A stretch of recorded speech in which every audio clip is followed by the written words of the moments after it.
સુરતના કતારગામ ખાતે આવેલ વી પ્લાઝા અને 2 હોસ્પિટલને સીલ કરવામાં આવી હતી। બીયુ પરમિશનને લઈ હોસ્પિટલને સીલ કરાઈ છે। સુરત મનપા દ્વારા 3 દિવસે પણ સીલ મારવાની કામગીરી યથાવત રખાઈ હતી। ફાયર એનઓસી અને બીયુ પરમિશન ના હોય તેવા એકમો પર કાર્યવાહી હાથ ધરવામાં આવી છે। ત્યારે સુરત મનપાના કતારગામ ઝોન ઓફિસને અડીને આવેલા વી પ્લાઝાના ચોથા માળે આવેલી 2 હોસ્પિટલમાં બીયુ પરમિશન ના હોવાથી સીલ કરવામાં આવી હતી।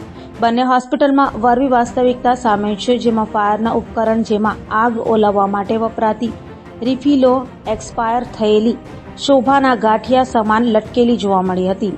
શા માટે ફાયર વિભાગ દ્વારા હજી સુધી કોઈ ચેકિંગ કરવામાં આવી નથી? શું ફાયરના અધિકારીઓ રાજકોટની ઘટનાની રાહ જોઈ રહ્યા છે? તેવા સવાલો જરૂર ઉઠી રહ્યા છે। ડોક્ટરો પણ રૂપિયા કમાવાની લાહમાં દર્દીઓના જીવ જોખમમાં મૂકી રહ્યા છે।